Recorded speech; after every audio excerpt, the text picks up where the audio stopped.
পশ্চিমবঙ্গের সমস্ত প্রাথমিক বিদ্যালয়গুলিতে নতুন শিক্ষাবর্ষ শুরু হয়েছে স্টুডেন্ট উইক রানিং।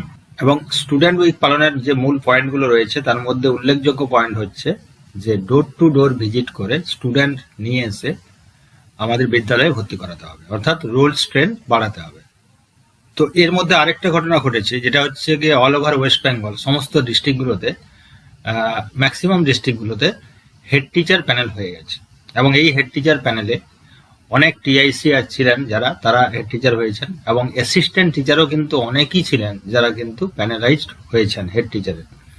যে সমস্ত অ্যাসিস্ট্যান্ট টিচাররা এতদিন বাংলা শিক্ষা পোর্টাল নিয়ে খুব একটা মাথা ঘামাননি, হয়তো শুধুমাত্র মার্কস এন্ট্রিটা করেই বেরিয়ে গেছেন, এখন কিন্তু অ্যাজ এ হেড টিচার তাদেরকে কিন্তু সমস্ত বাংলা শিক্ষা পোর্টাল শুধু নয়, SMS পোর্টাল থেকে শুরু করে ডাইসের পোর্টাল, যা যা পোর্টাল রয়েছে বাংলা শিক্ষা সমস্ত পোর্টাল কিন্তু ওনাদেরকে ইমিডিয়েট বুঝে নিতে হবে। কেননা তারা অন্য স্কুলে এসছেন, সমস্ত দায়ভার কিন্তু তাদের উপর পড়ে গেছে।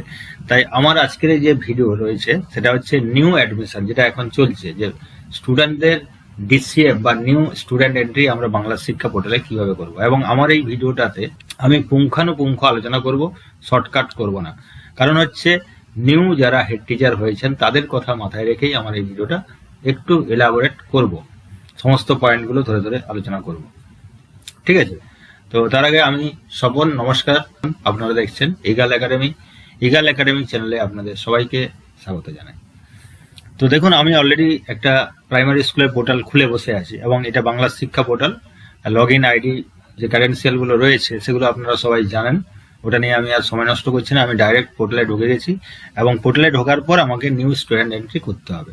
ঠিক আছে? তো নিউ স্টুডেন্ট এন্ট্রি করার আগে আমি কয়েকটা পয়েন্ট আপনাদের বলে দিতে চাই, যে বর্তমান শিক্ষা ব্যবস্থায় বয়স অনুযায়ী কিন্তু অ্যাডমিশন, কোয়ালিফিকেশন অনুযায়ী অ্যাডমিশন হয় না।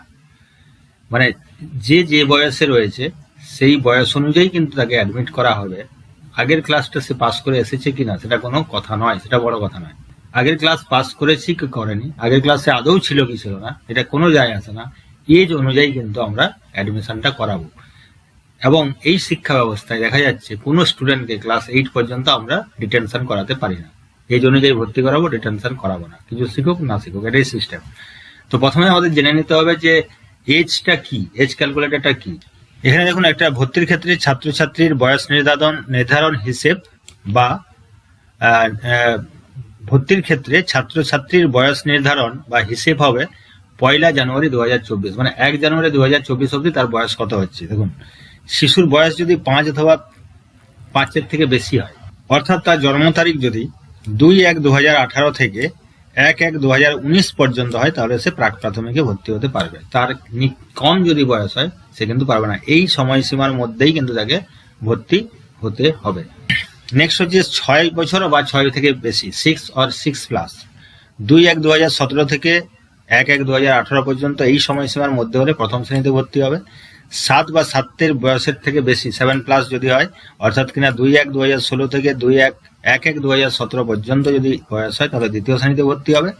8 অথবা 8-এর বেশি যদি হয়, তাহলে 2-1-15 থেকে 1-1-16 পর্যন্ত যদি এজ হয়, তাহলে তৃতীয় শ্রেণী হবে। এবং 9 বা 9-এর থেকে বেশি, 9+ যদি এজ হয়, অর্থাৎ কিনা 2-1-2014 থেকে 1-1-2015 পর্যন্ত যদি তার এজ হয়, তাহলে সে চতুর্থ শ্রেণীতে ভর্তির জন্য বয়সের দিক দিয়ে কোয়ালিফাই করলো। এবার 10 বা তার থেকে বেশি যদি বয়স হয়ে যায়, তাহলে সে পঞ্চম শ্রেণীর জন্য রেডি হয়ে গেল। তো এইভাবে আমি এজের ক্যালকুলেটরটা দেওয়া রয়েছে, এখানে এজের যে সময়সীমাগুলো সমস্ত লেখা রয়েছে, আপনারা একটু দেখে নেবেন যে যার ক্লাস অনুযায়ী। এখানে বক্তব্য যেটা রয়েছে সেটা হচ্ছে, যদি মনে করুন কেউ 9+ স্টুডেন্ট চলে আসে আপনার বিদ্যালয়ে ভর্তি হতে, সে কিন্তু পিপি প্রথম শ্রেণী দ্বিতীয় শ্রেণীতে ভর্তি হতে পারবে না, সে কিন্তু ডাইরেক্ট 4-এই ভর্তি হবে, অ্যাডমিশন হবে। এটাই এই শিক্ষা ব্যবস্থার সিস্টেম, কিচ্ছু করার নেই। ঠিক আছে, বোঝা গেল? এটা আপনারা একটু মেনটেন করুন, দরকার হলে খাতায় লিখে রাখুন। এরপরে রয়েছে যে স্টুডেন্ট যে ভর্তি নেবেন, ভর্তির যে ফর্ম রয়েছে, DCF ফর্ম একটা রয়েছে, সেই DCF ফর্ম আপনি আপনার বাংলা শিক্ষা পোর্টাল থেকেও ডাউনলোড করে নিতে পারেন। তো সেই DCF ফর্মটা আপনি ফুললি ফিল আপ করে নিতে বলবেন গার্জিয়ানকে, অথবা আপনি ফিল আপ করে দেবেন। এবং ফিল আপ করার পর সাথে যে ডকুমেন্টগুলো নেবেন, প্রথমে অবশ্যই নেবেন ট্রান্সফার সার্টিফিকেট। যদি সে কোনো অঙ্গনওয়াড়ি সেন্টার থেকে এসে থাকে, তাহলে অবশ্যই তার একটা ট্রান্সফার সার্টিফিকেট আপনাকে নিতে হবে। আর যদি না এসে থাকে, যদি ডাইরেক্ট আপনার স্কুলে এসে থাকে, কোনো ট্রান্সফার সার্টিফিকেট লাগছে না। দ্বিতীয় হচ্ছে আধার কার্ড মাস্ট নিতে হবে, কারণ এখন সবসময় সবই স্টুডেন্টই কিন্তু আধার ম্যাপিং এর মধ্যে চলে আসছে, তাই আপনাকে আধার কার্ডটা আগের থেকেই নিয়ে রাখতে হবে। যদি কোনো স্টুডেন্টের আধার কার্ড না হয়ে থাকে তাহলে অ্যাডমিশনটা আপনি নিয়ে নেবেন, কিন্তু আধার কার্ডটা ইমিডিয়েট বানানোর জন্য একটা রিকোয়েস্ট বা একটা নির্দেশ গার্জেনকে দিয়ে দেবেন। তারপরে রয়েছে জন্ম সার্টিফিকেট। 96 এর পর পশ্চিমবঙ্গে যারা যারা জন্মগ্রহণ করেছে তাদের কিন্তু প্রত্যেকেরই বার্থ সার্টিফিকেট আছে, ধরে নেওয়া হয়েছে। তো সুতরাং ওর বার্থ সার্টিফিকেট থাকবে, জন্ম সার্টিফিকেট, ওই জন্ম সার্টিফিকেটটা নেবেন, কেননা আপনার যে ডিসিএফ ফর্ম রয়েছে সেখানে কিন্তু জন্ম সার্টিফিকেটের নাম্বার, ডেট উল্লেখ করা রয়েছে। এছাড়া রয়েছে ফটো, এক কপি ফটো আপনি স্টুডেন্টের কাছ থেকে নিয়ে সেখানে আপনার যে ডিসিএফ ফর্ম আছে সেখানে লাগিয়ে নেবেন। এছাড়া আপনার যে এডমিশন রেজিস্টার আছে সেই রেজিস্টার মেনটেন করবেন, কত সিরিয়াল নম্বরে ভর্তি হলো, কত রোল নম্বর হলো, সব সাথে সাথে করে নেবেন, কেননা সেটাও কিন্তু ডিসিএফ এ লাগবে। এবং আপনার যে অ্যাডমিশন রেজিস্টার রয়েছে সেই অ্যাডমিশন রেজিস্টারে ডিসিএফ অনুযায়ী একটা যতটা লেখা যায় যে কলাম রয়েছে সেগুলো ফিল আপ করে নেবেন, গার্জেনকে একটা সই করাবেন, সিরিয়াল নম্বর দেবেন, অ্যাডমিশন ডেট দেবেন এবং কত রোল নম্বর হয়েছে, কোন ক্লাসে ভর্তি হয়েছে ডিটেলস লিখে নেবেন, কারণ ওগুলো সবই ডিসিএফ এ লাগবে। ঠিক আছে, এই সমস্তটা করার পরে আপনাকে বাংলা শিক্ষা পোর্টালে ঢুকতে হবে এবং ফটো যেটা রয়েছে ফটোটা 20 কেবির নিচে আপনাকে বানিয়ে নিতে হবে। ঠিক আছে, বানিয়ে নেওয়ার পরে আপনি রেডি, এবার আপনি রিসিভ ফর্ম ফিল আপ করতে শুরু করুন। সমস্ত রেডি করে শুরু করবেন এই কারণেই, কেননা বিশেষ করে ম্যানলি ফর্মটা ফিল আপ করবেন, কারণ হচ্ছে এমনিতেই বাংলা শিক্ষা পোর্টাল খুবই স্লো, সার্ভার খুবই ডাউন থাকে, তাই যদি সার্ভার ওকে পেয়ে যান তাহলে ঝটপট করে নেওয়াটাই বুদ্ধিমানের কাজ হবে। তো চলুন আমরা একটা ডিসিএফ ফর্ম ফিল আপ করবো। তো এখানে আমি একটা খুলে নিয়েছি একটা পোর্টাল, বাংলা শিক্ষা পোর্টাল, এবং এখানে যে প্যানটা রয়েছে এদিকে, এই প্যানে দেখুন স্টুডেন্ট এন্ট্রি অ্যান্ড আপডেট যে অপশন রয়েছে, এই অপশনে আমাকে ক্লিক করতে হবে। এবার এখানে ক্লিক করার পরে প্রথম যে অপশনটা রয়েছে স্টুডেন্ট এন্ট্রি, সেই স্টুডেন্ট এন্ট্রিতে এবার ক্লিক করে নিন। স্টুডেন্ট এন্ট্রিতে ক্লিক করার পরে আপনার মূল ফর্মটা, ডিসিএফ যে ফর্ম, সেই ফর্মটা ওপেন হবে এবং প্রথমেই দেখুন রেড কালারে একটা নোটিফিকেশন রয়েছে যে 11 এবং 12 নিউ স্টুডেন্ট এন্ট্রি কিন্তু এখন হচ্ছে না, এটা ক্লোজ রাখা হয়েছে। ঠিক আছে, এবার প্রথমেই রয়েছে জেনারেল ইনফরমেশন অফ স্টুডেন্ট, প্রথমেই জেনারেল ইনফরমেশন অফ স্টুডেন্ট, প্রথমে রয়েছে দেখুন নেম অফ স্টুডেন্ট দিয়ে দেবেন, জেন্ডার মেল ফিমেল করে দিয়ে দেবেন, এটা খুব সিম্পল ব্যাপার। ডেট অফ বার্থটা এখানে এজ ক্যালকুলেটর আসবে, এজ ক্যালকুলেটরের থ্রু দিয়ে ডেট অফ বার্থ দিয়ে দেবেন, আর মাদার নেমটা এখানে বসিয়ে দেবেন। তারপর রয়েছে ফাদার নেম, এইখানে আমরা একটা মিস্টেক করে দিই, অনেক সময় আমরা সবসময় ভাবি কি মাদার নেম না ফাদার নেম আগে থাকে, কিন্তু এখানে ডিসিএফ এ কিন্তু মাদার নেমটা আগে রয়েছে, এটা একটু দেখে করবেন। মাদার নেমের জায়গায় ফাদার নেম, ফাদার নেমের জায়গায় মাদার নেমটা করে দেবেন না। এখানে রয়েছে গার্জিয়ান নেম, গার্জিয়ান নেম সাধারণত বাবাই হয় গার্জিয়ান, এবার কোনো কারণে বাচ্চা যদি গার্জিয়ান বাবা না থাকেন তাহলে গার্জিয়ান তার মা, কাকা, দাদু, জেঠা যে কেউ হতে পারে, এবং যে হচ্ছে তার রিলেশনটা কিন্তু মেনটেন করতে হবে। এখানে চাইল্ডের যে আধার কার্ড রয়েছে সেই আধার কার্ড নম্বরটা দিয়ে দেবেন এবং name of student as per Aadhaar. ঠিক আছে, এখানে আমরা যে স্টুডেন্ট নেম দিয়েছি এবং এখানে নেম অ্যাজ পার আধার, এই দুটো যেন মনে রাখবেন সবসময় যেন একই হয়, এই চেষ্টাটা করতে হবে, না হলে কিন্তু মিসম্যাচ করবে এবং স্টুডেন্টের আগামী দিনে প্রচুর প্রবলেম হবে, কেননা পরবর্তীকালে আধারের কার্ডে যা রয়েছে সেই নাম যদি ম্যাচ না করে ব্যাংকিং এর ক্ষেত্রে বা স্টুডেন্ট নেমের ক্ষেত্রে, তাহলে কিন্তু স্কলারশিপ পাবে না, অনেক সমস্যা রয়েছে। তাই দেখে নেবেন যাতে ম্যাচ করে, যদি না ম্যাচ করে গার্জেনকে ওয়াকিবহাল করে দেবেন যে এটা আপনাকে ম্যাচ করাতে হবে ইমিডিয়েট। ঠিক আছে, এবার মাদার টাং অবশ্যই আমাদের বাংলা হবে। সোশিয়াল ক্যাটাগরি হচ্ছে general, SC, ST, OBC, AB, এর মধ্যে যদি কোনো একটা হয় তাহলে অবশ্যই করবেন। রিলিজিয়ান হিন্দু মুসলিম যা যা রয়েছে আমাদের ভারতবর্ষে, সেটা ওই যে সম্প্রদায়ে পড়ে সেই সম্প্রদায়টা সিলেক্ট করে নেবেন, এবং বিপিএল যদি থাকে তাহলে কিন্তু ইয়েস করবেন। বিপিএল যদি থাকে ইয়েস করার সঙ্গে সঙ্গে আপনাকে কিন্তু বিপিএল এর মধ্যে অন্তর্দ্বয়ে পড়ছে কিনা সেটা আপনাকে ইয়েস করতে হবে এবং বিপিএল নম্বরটা এখানে দিতে হবে।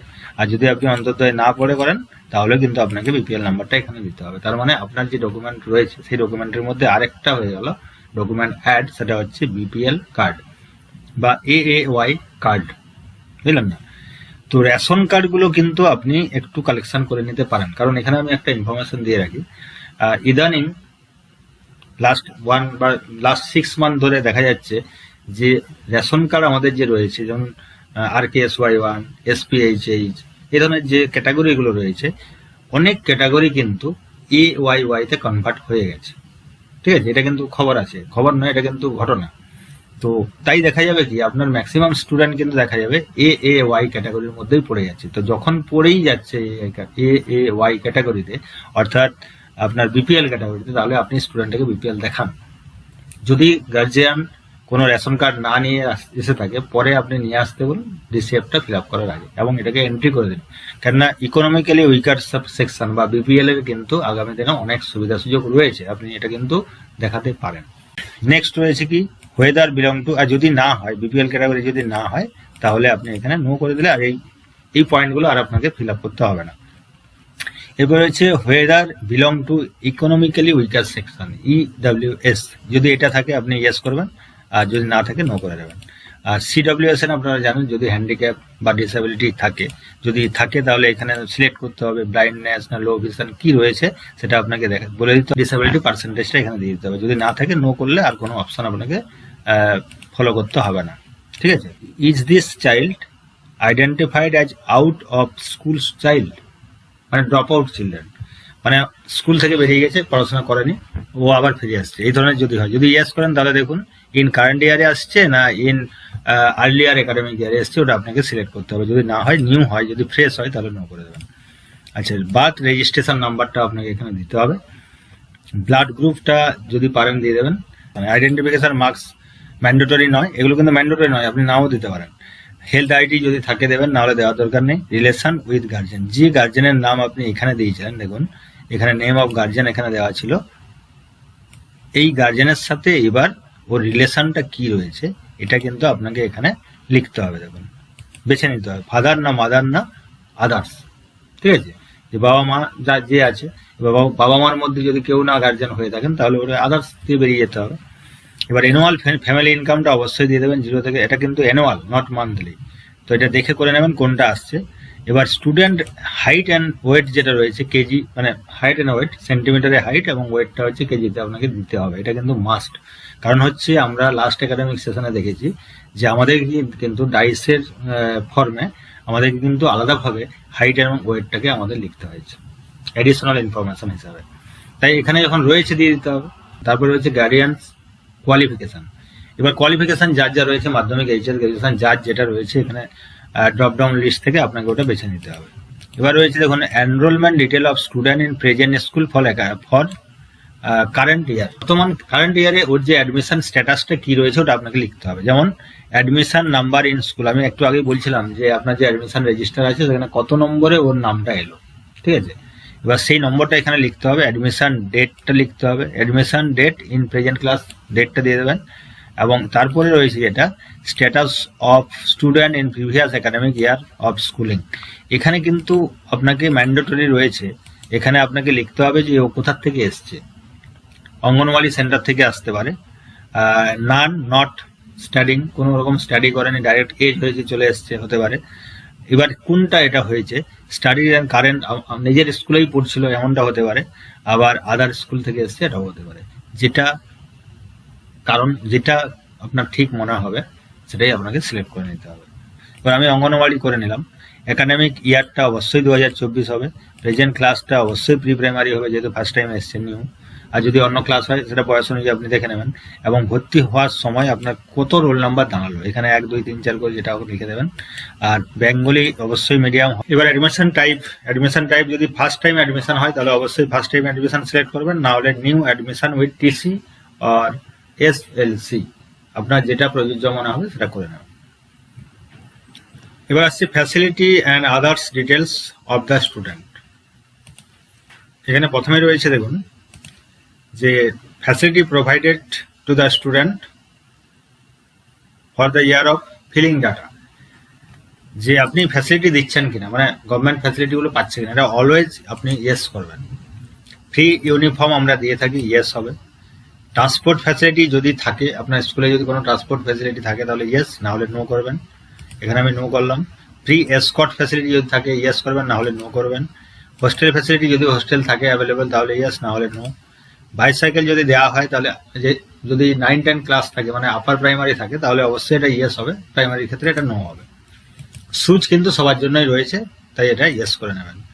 আর কমপ্লিট সেট অফ বুকস, প্রাইমারির জন্য অবশ্যই পুরো সেট অফ বুকস ওরা ফ্রিতে পায়, অ্যান্ড ফ্রি এক্সারসাইজ বুক কিন্তু প্রাইমারি ক্ষেত্রে পায় না, হাই স্কুলের ক্ষেত্রে পায়।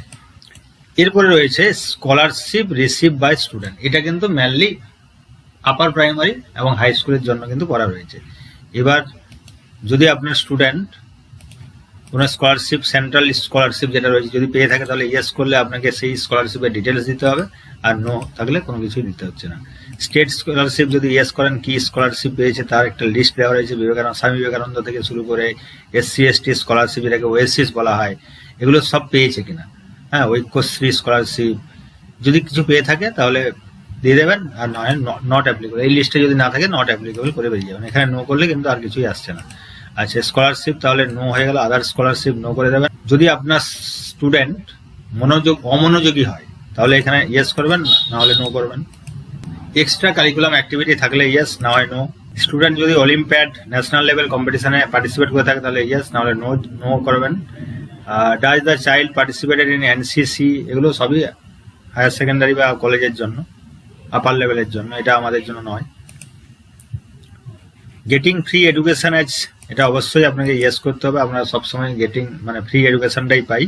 চাইল্ড যদি হোমলেস হয় তাহলে হোমলেস লিখবেন, নাহলে নট অ্যাপ্লিকেবল লিখবেন।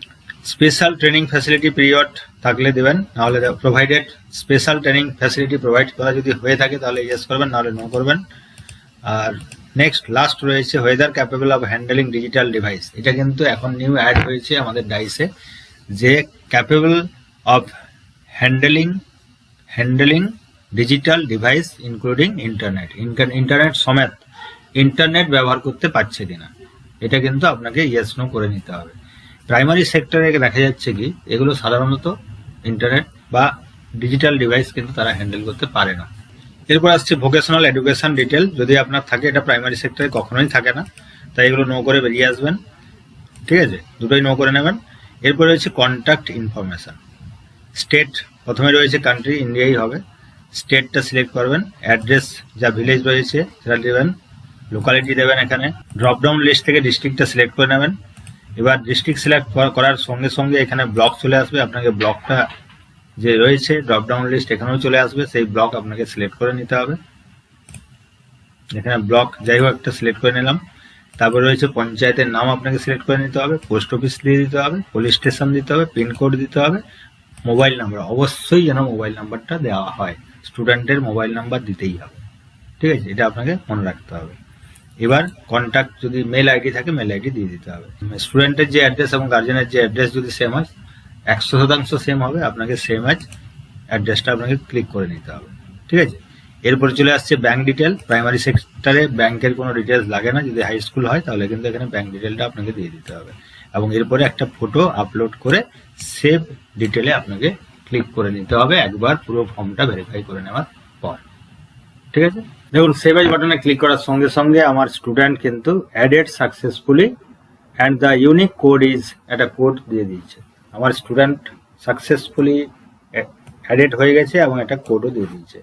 এইভাবে আপনি নিউ ডিসিএফ যে ফর্ম বা নিউ স্টুডেন্ট এন্ট্রির যে ফর্ম রয়েছে সেই ফর্ম দেখে দেখে আপনাকে পুরো প্রসেসটা ফলো করে সুন্দরভাবে নির্ভুলভাবে আপনাকে ফর্মটা ফিল আপ করে নিতে হবে। সিম্পল প্রসেস, চিন্তা করার কোনো প্রয়োজন নেই, খুব ইজিলি করা যাবে। আপনি যদি মোবাইল থেকে করেন তাহলে কম্পিউটারের যে ডেস্কটপ সাইট হয় সেই ডেস্কটপ সাইটটা আপনি 3 ডটে গিয়ে সিলেক্ট করে নেবেন, তাহলে খুব ইজিলি আপনি ফর্মটা ফিল আপ করতে পারবেন। আমার আজকের ভিডিও আমি এখানে শেষ করছি। চ্যানেলে যদি নতুন হন তাহলে অবশ্যই সাবস্ক্রাইব করে নেবেন, ভালো লাগলে লাইক শেয়ার করুন, এবং যদি ফেসবুক থেকে এই ভিডিও দেখছেন তাহলে অবশ্যই ফলো বাটনে ক্লিক করে নেবেন। আমাদের চ্যানেলে এরকম ভিডিও প্রচুর রয়েছে, বাংলা শিক্ষা পোর্টালের সমস্ত রকমের ভিডিও সমস্যার সমাধানগুলো রয়েছে, আপনারা চাইলে দেখে নিতে পারেন। ভালো থাকবেন, সুস্থ থাকবেন, দেখা হচ্ছে পরের ভিডিওতে। নমস্কার।